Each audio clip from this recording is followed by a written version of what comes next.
Hello everyone and welcome to Deng Yi Xia Surviving Taiwan. Because when everything is going too fast, you just need to take a pause and talk with friends. My name is Estefania. My name is Van. My name is Jonathan. Okay, and today we have a very special guest for us, our dear friend Herbert. So, welcome. Herbert, come on. Hello. Hi guys. So should I introduce about myself a little bit? Yes, Yes. please Yes. tell us about yourself. Okay, I'm currently studying ICID. All the same as you, we are classmates. And my college major is English literature, which can translate me as a hopeless romantic.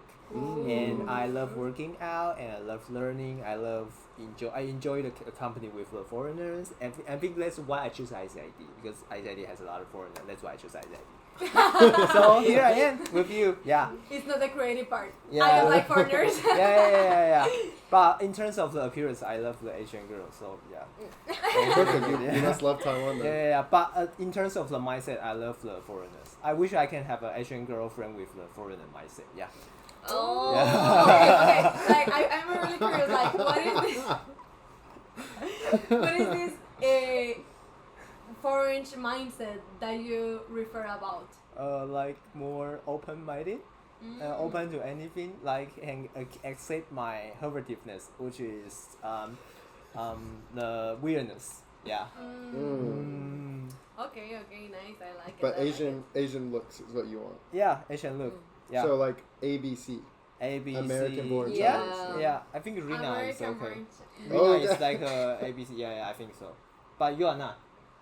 But I like your insight. Yeah. Oh, okay. Thank you. Yeah. Okay, nice. What's our topic today? Our topic today is cultural shocks. So we're gonna talk about cultural shocks, like from your perspective, Taiwanese perspective, our foreigners' perspective. Yeah. So, guys, do you want to start opening the conversation? I think we should start with Jonathan. Yeah. Because he's a vegan and also a foreigner. Yeah, Yeah. that Yeah. vegan stuff. Like I think like it's already like, well, maybe nowadays it's not that difficult to be a vegan in the world because we are like allied with the vegan and the protein everywhere and that kind of stuff. But here in Taiwan, how is it? It's pretty difficult. There's a lot of vegetarian and vegan places, but they're mostly from the religious perspective, like Buddhist. Yeah. So they don't have garlic or onion, which is like so big in Western cooking, and I think that's where most of the flavor comes from a lot of the time. I'll give an example today. Also, a culture shock is that like they won't customize items here on the menu. Like they can only stick to the menu. Yeah. So I went to Starbucks and they had something called a coconut creamy latte. So I asked the barista, I said like, the coconut latte, does it or does it not have cow milk? Yeah. And she says, in Chinese, and she says like, mayo, like does not have. So then I say, does it have cream? And she says, yeah, it has cream. And then I said, does the cream have cow milk? And then she said, yeah, it has cow milk. And then I said, can you take it out of the latte? And then they said, 不行, which means like I No. cannot do, like but, like Yeah, a strict like will not do. Like they like just like the Yeah, just the cream on top. They won't take it off. oh my god. Which in America, that's like super easy. Like Starbucks in America, all you do is customize the drinks. Yeah. But here they don't customize Like drinks if they at even all. ask you like cream or not cream. Yeah, Yeah, because it's just like don't put it on. Yeah, exactly. Like it's not like it's mixed in. So I think that's a big, like the customer service is really different here. You know, it's a lot less warm than America. But that's like a culture shock, I would say.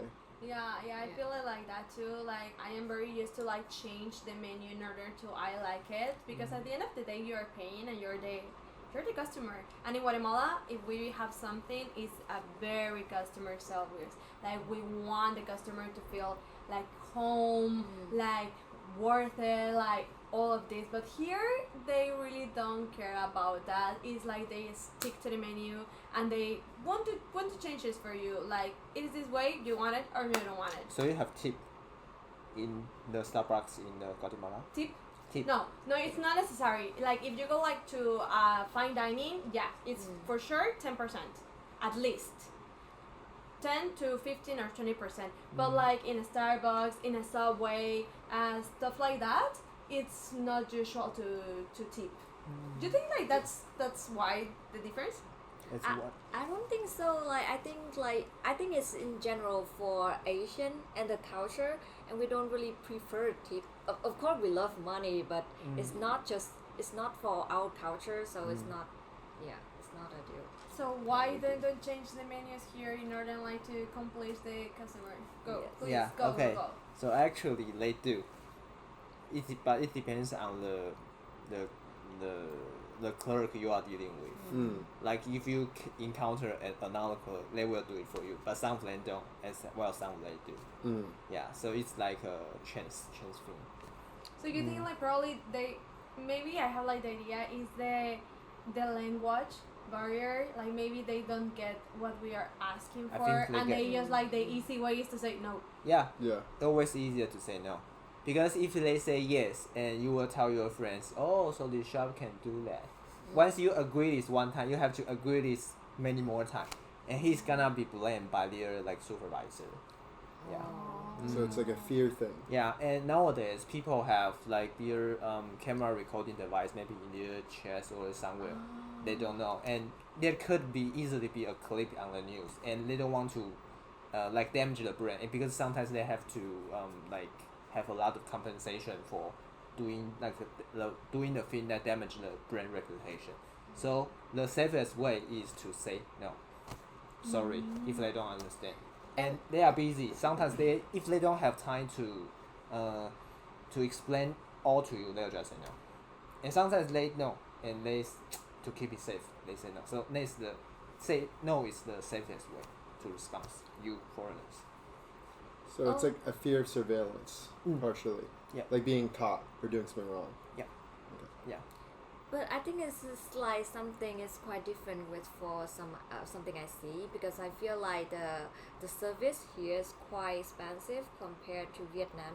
So I do because of that. So I feel like some waiter or something like someone like they feel they have more powerful they can reject the customer. But for some countries, Vietnam, maybe Thailand as well, we are really respect the customer. Like we gonna think like the customer as a god. So no matter what, you have to serve them and try to sacrifice them. Try to satisfy them. Sacrifice them. Sacrifice the customer. No, that we say it in America too. Like the customer is always right. Yeah. Which there's gonna be like baristas or clerks who don't want to do things, and there's sometimes the customer is being unreasonable. I feel like here it's like really simple things. Like they'll have like soy milk or oat milk. And I say, instead of getting black tea with milk, can I get like oolong tea with soy milk? And they're like, no. Impossible. Bro, like the burger, like can you put ketchup? No. Yeah. Ketchup outside. Like why you can't put the ketchup in the burger?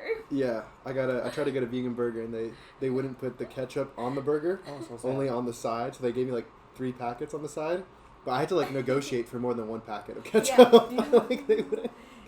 And then I asked about mustard, and they had like, they didn't know what it was in English, so I like touched it on Chinese, and they're like, mayo.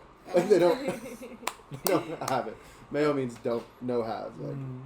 But do you think like you in your own perspective, or like talking for Taiwanese people, they're used to like asking for changes in the menu, or people here just don't do it, and this is like a very foreign thing? People do it.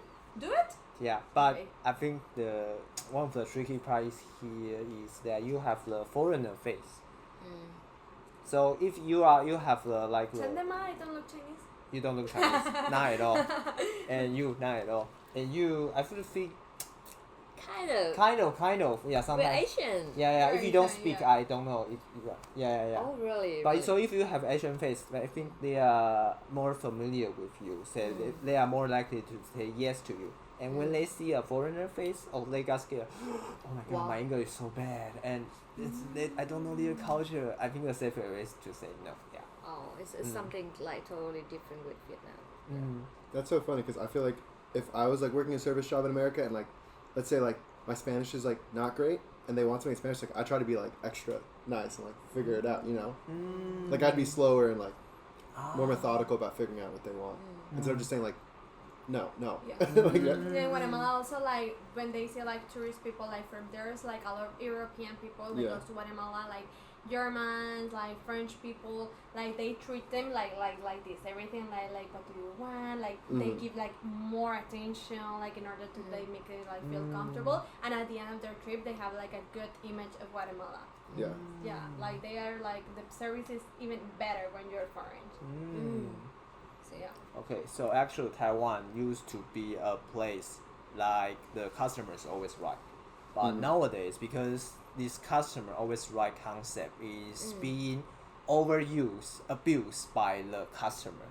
Like some customer is being like not irrational to the store. So nowadays people are more tend to, if you enter this store, you need to follow the store's rule. You need to respect the owner. Although you are paying the money, but you are using their service. You can choose because you choose to consume in this shop. So you need to follow their rules. It's more like that. So yeah, it's changing. Yeah. Okay, makes. Did you notice that change during your lifetime? Yes. Really? Because the news is more now. It's more about like the customer is wrong, but in the past it's more about the customer is right. Yeah, and also I was in the dining service before. Yeah. And nowadays the supervisor taught me that if this customer is too rude, you can stick to the store's rules and like politely tell them they can't do that. Yeah. That's so crazy. Yeah, but in the past they would tell me to just let him do it. Because the store needs to make some revenue. Just let him do what he wants, something like that. But nowadays, no. I think I see that with there's minimum orders are really big here. Yeah. And that's the thing in like really luxury places in America. You know, like it's like minimum order, like a bar. A bar will have minimum orders, but like almost every cafe I walk into here says you have to spend 300 NTD, which is like not 300, like 200 NTD, which is like $6-7 US. But that's like not, and it's really strictly enforced. Like you can't, a lot of restaurants you can't go into and not order something or get like a small appetizer. They make you get a meal and a drink. And when you walk into a cafe, they usually have like a book of rules at the front of the menu, which is like not common anywhere else I've been. Yeah. So I see that. Do you think the rules stuff is more recent then? Yeah. Really? Yeah. Do you It's such an think interesting cultural shift to happen. Yeah. Do you think it's because like I don't know, like in your long life being here, because you're gonna say Herbert is the older person here in this room. Okay. Do you think like it's been like a notice how do you say it, like more foreigners coming to Taiwan in the last years than was before, like I don't know, like it was like something that happened and now it's like more than before, like. Do you think it's foreigner driven to begin with, or do you think it's more within Taiwan that it's happening? Because of Taiwanese? I think it's definitely related with the globalization. Because now there definitely has more people, more foreigners coming to Taiwan. Especially after the pandemic. Yeah. So yeah, these concepts are interchanging and impacting with each other. I think now like the 2026 is like a shifting period. Yeah. Yeah, that's why you encounter these so many cultural shocks. Yeah, you are adapting to the Taiwanese culture while the Taiwanese are adapting to your perspective, your culture. Okay. What is your favorite culture, foreign culture? Oh. You have to choose top 3. Yeah. I was very sad that I need to deal with the graduation ceremony planning stuff. Because in June in London they have a bear as much as you can, which means you can get naked if you want and ride a bike in the downtown of the London. In the London downtown. So have as many clothes on as you want. Yeah. So they have naked biking. Yeah. Yeah. It's very fun. So British culture.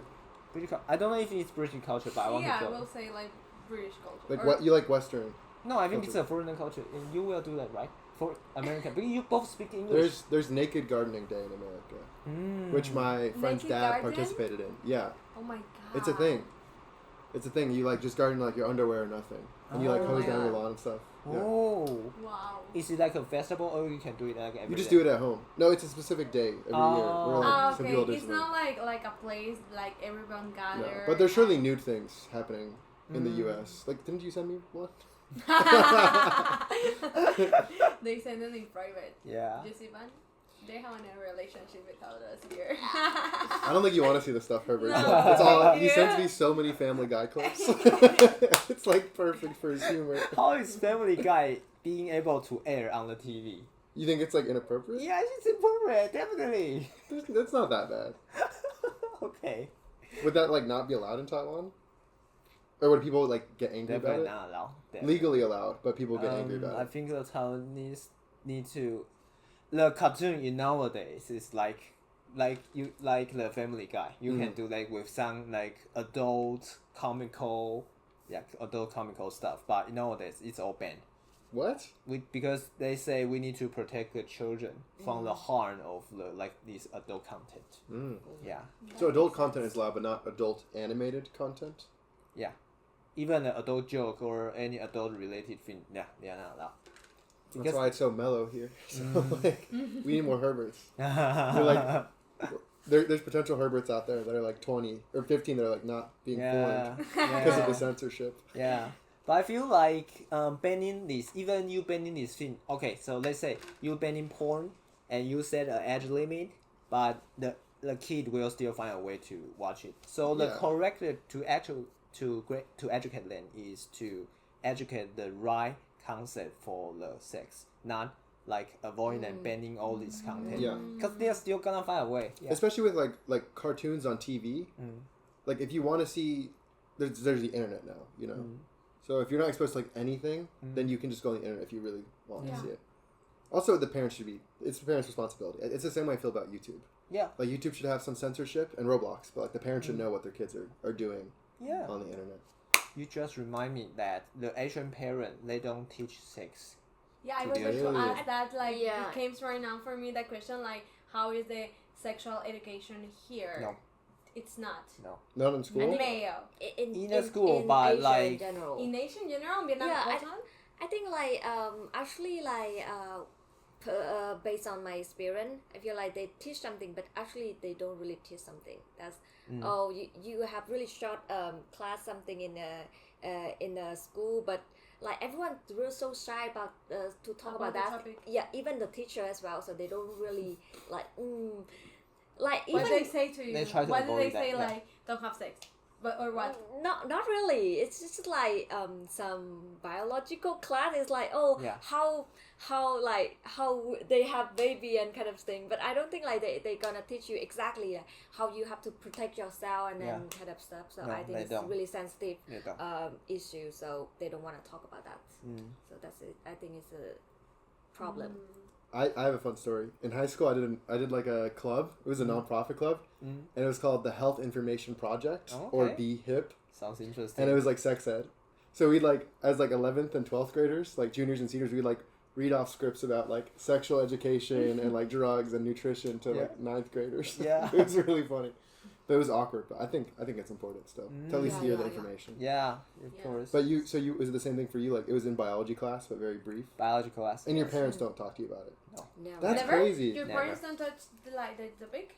No. Never. That's crazy. Wow, Never. that's crazy. That's Never. crazy. My mom So- would like try to talk to me about it. I'm like, I don't need to hear this. Like, for me, for example, like I am in a very Catholic country, so and I study, like I told you guys, in a Catholic just for ladies school like my whole life. So they like talk about sexuality, but in a different way, like don't do it because it's not good for God or something like that. Like God is always watching you. I remember in my religion class, the professor was like, this is something like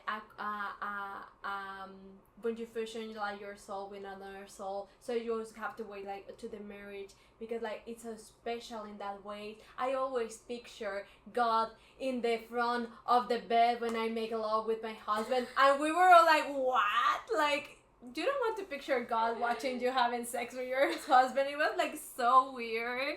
But yeah, they make it like in that way, like they tell you what it is, but they tell you like don't do it because like it's not like correct until you are married. But did your family discuss it with you? Yeah, my family discusses with me. Like they live like this topic more like in a lot of like at schools, like maybe they don't talk like we don't have like a sexual education class as you have in the US. Like I well, they talk about it in biology.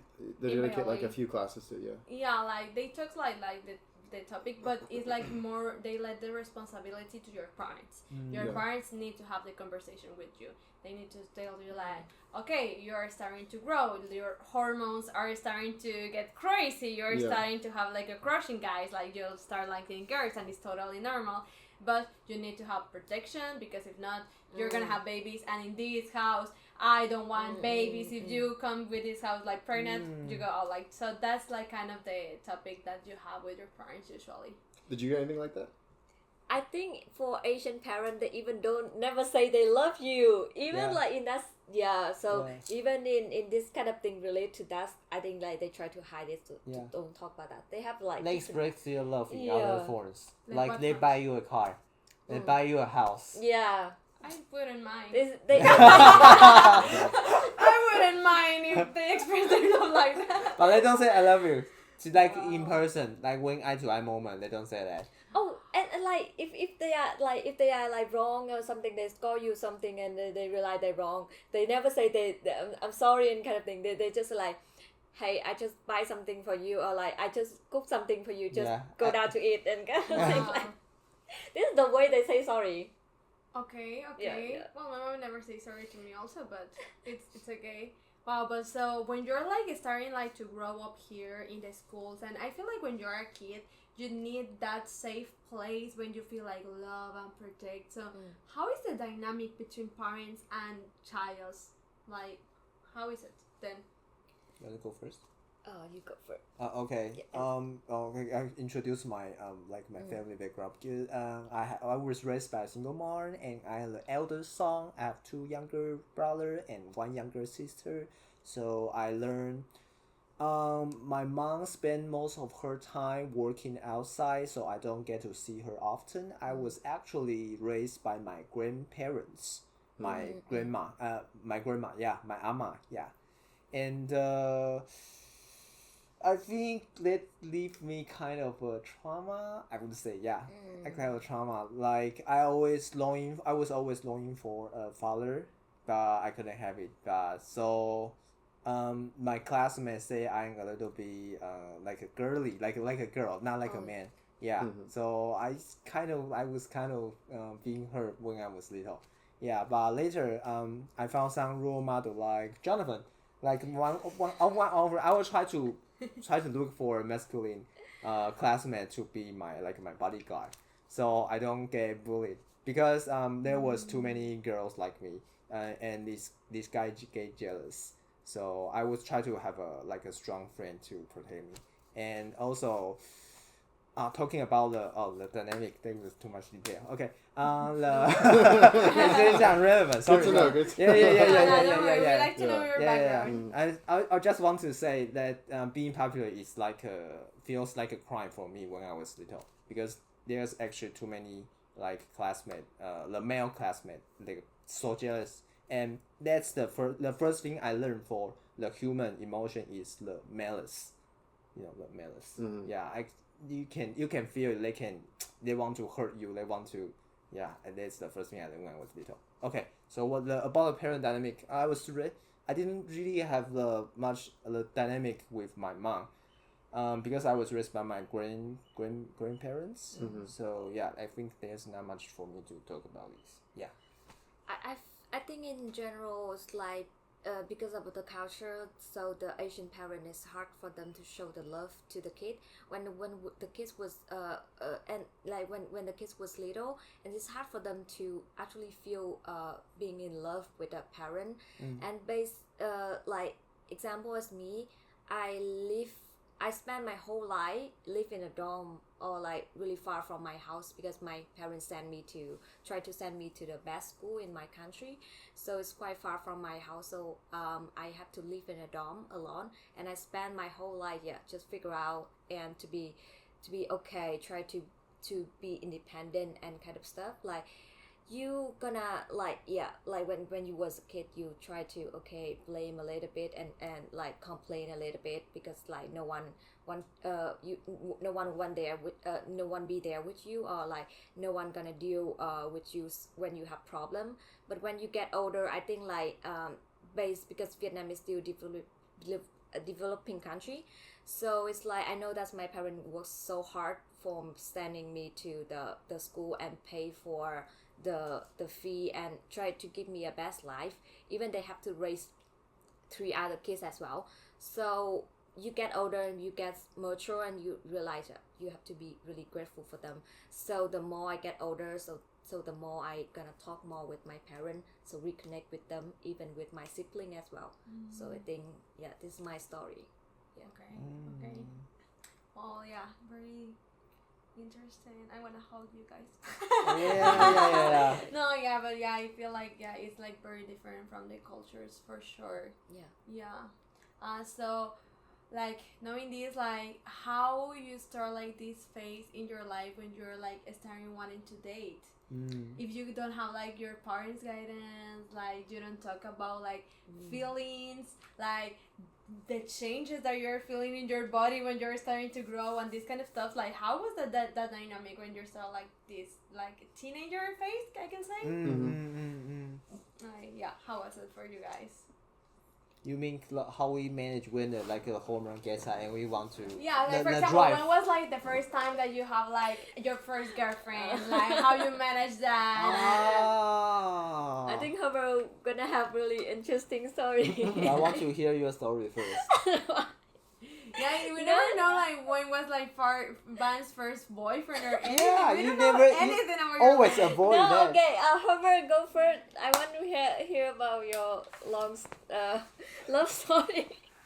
But long story to be short, I have a 13-year relationship with my girlfriend, and she's my fiance now. Yeah. And I just realized I have to marry her after 7 years. Yeah, and before that I was like, maybe we could break up. But after 7 years, I feel like I will try not to break up. And even if I want to break up, I still need to, like my duty, I need to marry this woman. I feel like I will be punished by the God if I don't marry this woman, because she has already spent most of her young on me. And the woman, I think men and women, the biggest difference that the man ages slower and the woman ages faster. I think it's just I think it's the way it is, because the men inherently have more muscle, so we age slower. Yeah, so which means the golden prime period for a woman is like in their 20s. Yeah. Yes, and I think I have already occupied the most of her time, the golden period. So I feel like I need to marry this woman. Yeah, but people say, oh, that's not a romantic reason why marriage. It's not. It's like a. It should be like a romantic, not like a romance, not like a duty. I feel, but actually, I think it is more duty than the romance here. You think? Yeah, I think now it's 50-50. Here in Taiwan, like for like, me, from my for your experience. experience. Yeah. But like in general in Taiwan, you feel like it's more also like something like society like feels like a duty, like okay, like we have been like dating so long, it is the next step, it's what people expect, like, or it's not like that. I think this really varies. Like you ask 10 different person, they will give you 10 different answer, because the Asian, they don't talk about their relationship unless you are like very very close. Yeah. And also the relationship they share with you depends on the situation. Like for example, if you are recording, they are not gonna share like your relationship. We are recording now. Okay. Yeah, really depends. So for you, in your specific way, is there like more like a duty right now? Yeah, but it was like that, but in 2026, in the 13-year anniversary, I found the romantic energy stuff started flowing back. Oh. Yeah. So I want to say it's not always like, you will not always end up in a valley. There are up and downs in life. Yeah. And I think a lot of my friends, they they think the down is like the finish line, but they don't know like it's like a tide. Oh, After a period of time, you will come up. Mm-hmm. And the most people, the most couple didn't survive that. I get your point because I feel like even in Vietnam we have a course like you're gonna break up with someone if you don't get married with them after 7 years. So I think like same as you. I mean like someone with each other for quite a long time. So they're like romantic and everything. They already know about each other. There's nothing new in relationship. So everything gonna go down. So actually like the relationship died at that time. They don't really trying hard to let it going up, but because they didn't know like it's letting go up. And I say like it's not just about like the time you're dating. Even the time after you get married, if you don't really trying hard for something, everything gonna go down as well. Yeah. What's your point of view? You're American, US point of view. Yeah, American. I think it's not very duty heavy at all. It's all about romance. You're growing up on that like fantasy of love movies, you know. Like you meet someone, you fall in love, and then you go through like some sort of like short-term conflict, and then it's like smooth sailing after that. That's the ideal in like movies, romantic movies and stuff. Yeah. So what do you do when the feelings toward this person fades away? Do you try to grow this feeling again, or do you just try to find someone else? I think it depends. I've never been in a long-term relationship, so I'm not sure. I think marriage, you definitely like put in the effort. Do you think it's your problem that you don't have a long-term relationship? I don't really think so. I think it's more like a circumstance, and also like I'm pretty young. Relationship, I was like 19, so 19 going on 20, so mostly because of that rather than. What age do you expect a mature relationship with someone? Probably within the next like 2 years, I think. Oh, so don't make a. I think I've matured a lot since then, the last 2 years, but I'm still 22 going on 23, so then I think now I could be in a mature relationship, but we'll see. Yeah. We'll see. We'll see. Okay. What other culture show we can? What's your perspective on? My perspective. More romantic or more duty? Yeah, you ask us and you skip yourself. I'm an eternal romantic for sure. Like I feel like, specifically in Latin America, we have like different cases. We like the generation of my parents, for example, they used to marry really young, like 19, 20s, but they did it also because it was expected for society. So at that age, you're not mature enough to sustain a very like good relationship. And Latins at that age, they're used to be like kind of horse, like fucker guys. So like the tendency was like a lot of infidelity. Yeah. That kind of stops and within the relationship because they're married at 19. Because they were married like too young, so in their early 20s they happen like that kind of stuff. But they are already married, like having kids, and what people is gonna say, so they stick to the marriage and they manage to work it out. So nowadays the tendency is kind of like changing, and people is like more conscious about like with who I should marry. Like also people is like trying to focus more like in their career, and if you meet my expectations, I meet your expectations, and we like kind of like settle in a middle point, like maybe we can like go further. So right now is I think like the tendency is changing, like between like yes the romantic, but also like someone that is like going to like get something good for your life. In my own perspective point of view, I am a really romantic person. I always dream like this kind of Twilight story, like Edward Cullen and Bella Swan romance, and like I love Rapunzel, for example. I grew up with a Disney movies princess, so I love stories. Like my favorite type of movies are love stories, like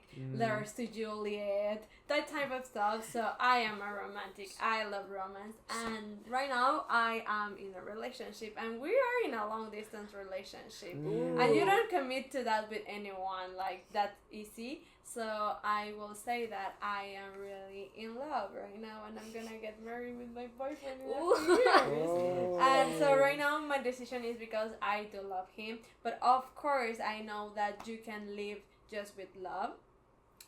So for me, it's important that the education, that the attitude to life, like how you face the difficult times. Also, for us, is really important the communication, because when you say like, there's not always gonna be like everything pink. Like there's like downs, and when if there is the downs, like there is like the chance to see what actually you are made of in that relationship, like why you actually want to be in that relationship, why you actually want to be with that specific person. And I think in that point, communication is everything. Communication, empathy, and support. So that is something that we both like are trying to build in order to build like a good future, like a peaceful life for us, like to be the space of peace for each other when everything outside is going like too hard. So yeah, that's my perspective of relationships. And I think like you shouldn't just like stay in a relationship just because you are already 7 years there. It can be like 10 years, and then you get married, and then you get divorced after 10 years. So I think like time is irrelevant when it comes to relationships. I think like you have to first know yourself. Truly know yourself. You can meet like any other person if you don't really know yourself. So know yourself and try to actually know the other person. Know what you want to the other person to be, but what it is the other person. So if you like have that good communication, and you can like build something together. People nowadays, I also like think like they are like, for example, with these apps of like, I don't know if you guys use, well, you know, but I don't know if you guys use like Tinder or Bumble or something like that. I hate the apps. They're like just like ordering food, like Uber Eats or something like like so not a personal way. I think like we need to embrace humanity and like deep connections. Yeah, yeah, I'm a romantic person. Yeah. Like how deep connection are you looking for? Yeah. I think it's not like really deep connection all the time. I think like okay, sometimes you guys are lovers, sometimes and you guys can be a husband, a wife in the future. But most of the times you guys should be a best friend that you guys can share everything. So I think like the concept I heard like it's not like how you why people feel bored in relationship, because they try to just play like one position, like just a lover or something. So it's really hard. So if you want to actually really understand someone, you have to see a lot of aspects from them. It's like you have to see them sometimes as a teacher, as a best friend, as a like family and kind of stuff. So you're gonna see them in different ways and how they react and how you can share with them to let them feel less pressure to be your husband, less pressure to be your wife, and like kind of the stuff. role model, like a whole person. Yeah. So you can see more thing, and you can feel like you miss a different person every day. So how you feel bored? Yeah, about relationship. Nice. I like that. Yeah, create more experience and new memories with the same person. Instead of looking for the different person. Yeah. Okay, excellent.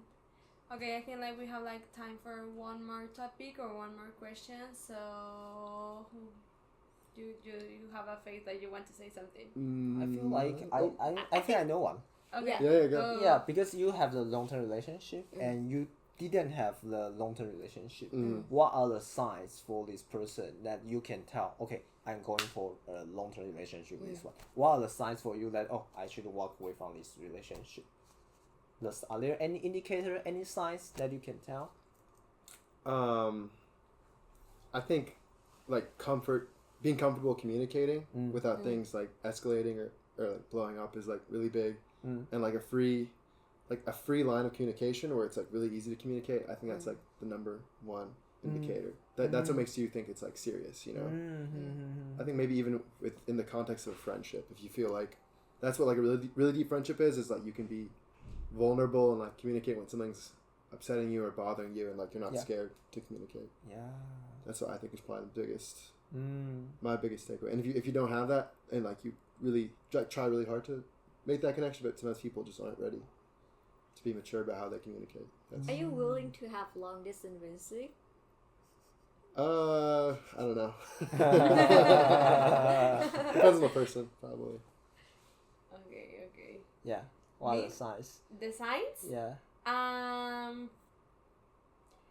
think first of all, like knowing what you both want. For example, there's people that just want to have something casual, like let's just have sex, let's just have fun, let's just like and then we see like how this goes. Like I've been there and I don't like it because at the end of the day, like that just mess up your head. Like so make sure like you're taking serious and with respect my person, your person, this relationship. So that's like the first sign that you could say like, okay, you can like have something here because you're both done with gaming, flirting and that kind of stuff. Yep. So that's one. Also, as Van says, like the friendship for me is very important. Like for example, with my boyfriend, we've been like friends for around 7-8 years before we start like dating because we were like friends in the university. So he also knows me like in a work project decision, like in work life is in family areas, like as a friend and no as a girlfriend. But yeah, like having someone to laugh, like friendship is so important. Like at the end of the day, you just want someone just like to chill, to have a cup of wine, to laugh, and to make everything feels like less heavy. So yeah, that's one. And have same values. Values is very important because your values are gonna dictate the way you take decisions, the way you one day possibly like raise your child.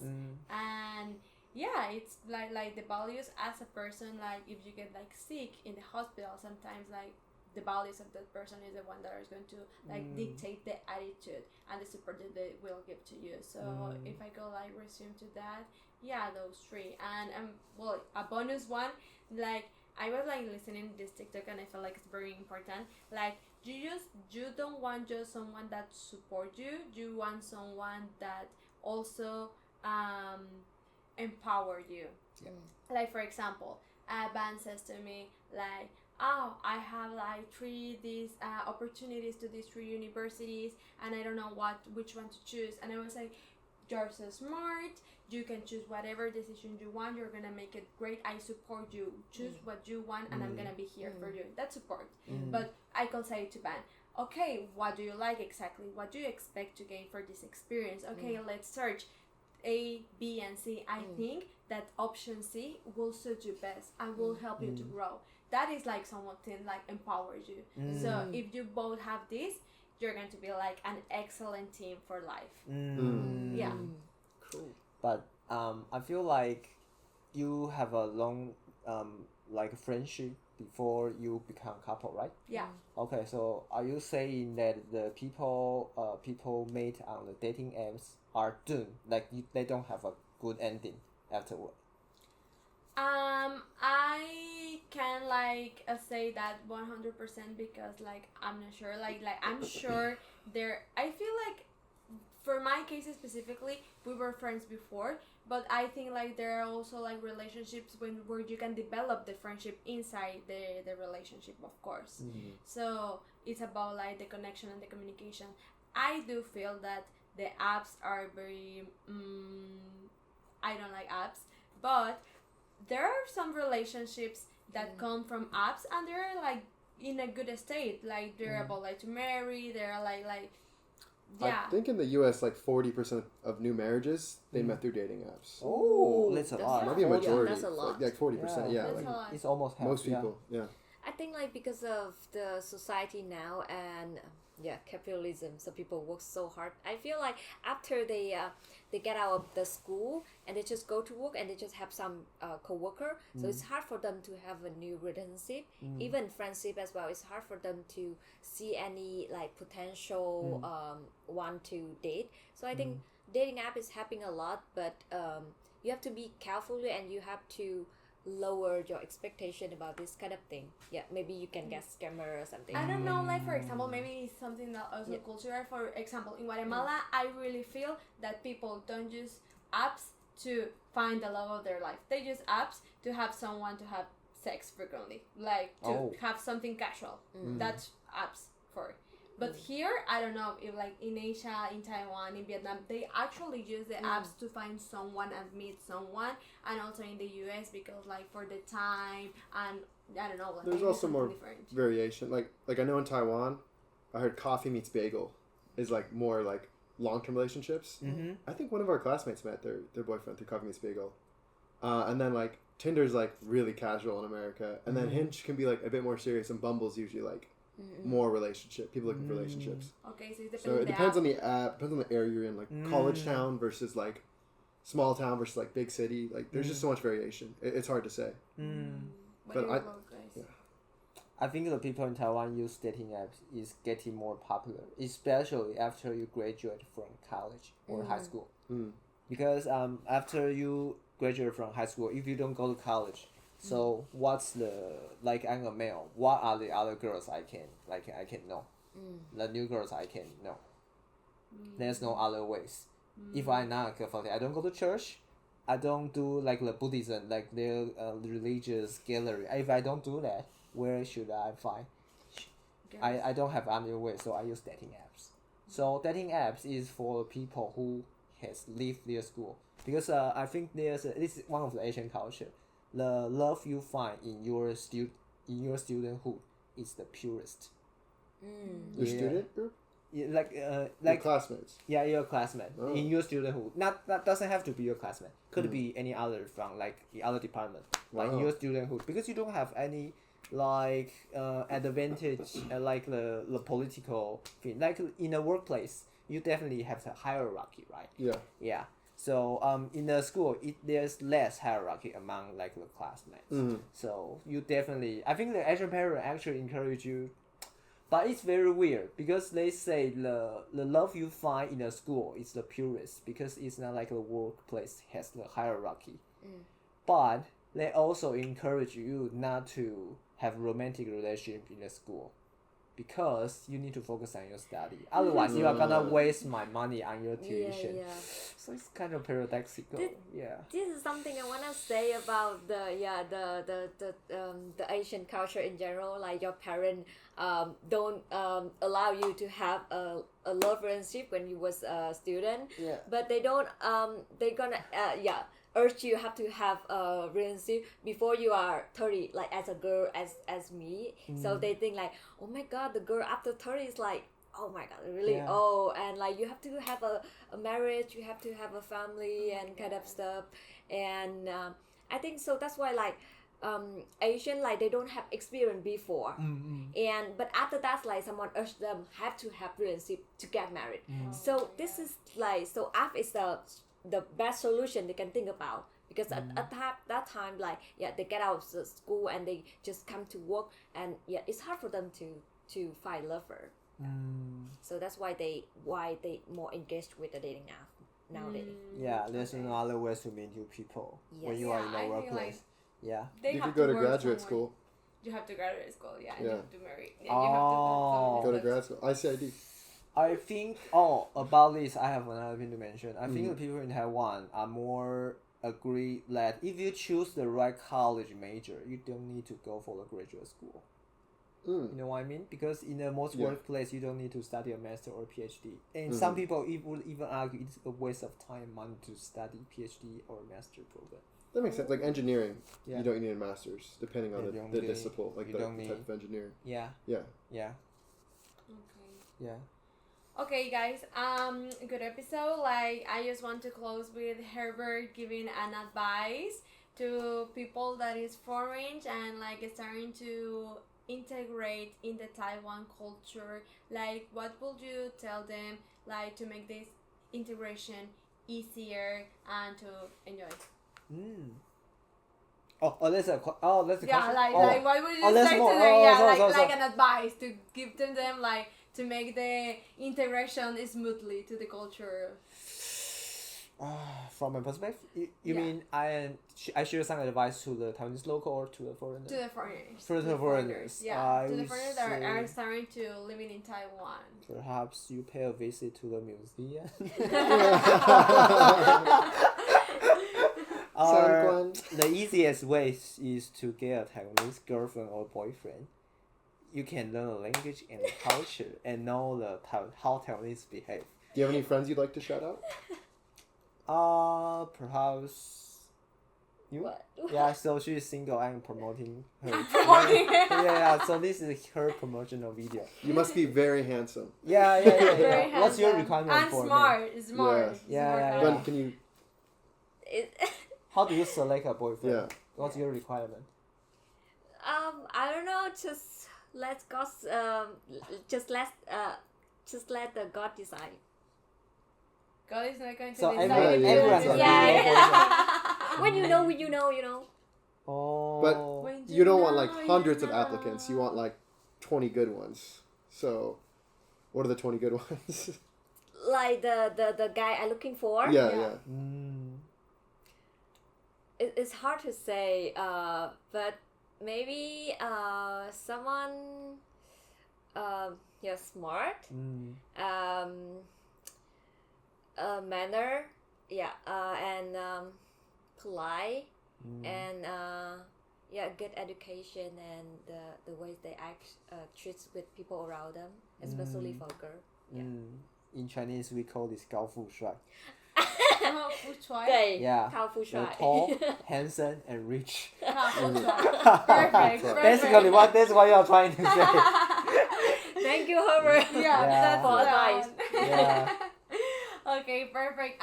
Thank you so much for being here with us today. We really enjoyed this I'm very episode. honored. Yay. Yeah, I feel so good with you all. And thank you guys for watching us. Leave in the comments what other topics you want us to explore, to talk about, or if you have any situation that you want to share with us. Or a open. situationship with us. Yeah, also, yeah. Yeah. Okay, and see you next Thursday. Yes. Thursday, I say Thursday. correctly this time. Yes. Yeah. Bye-bye. Bye-bye.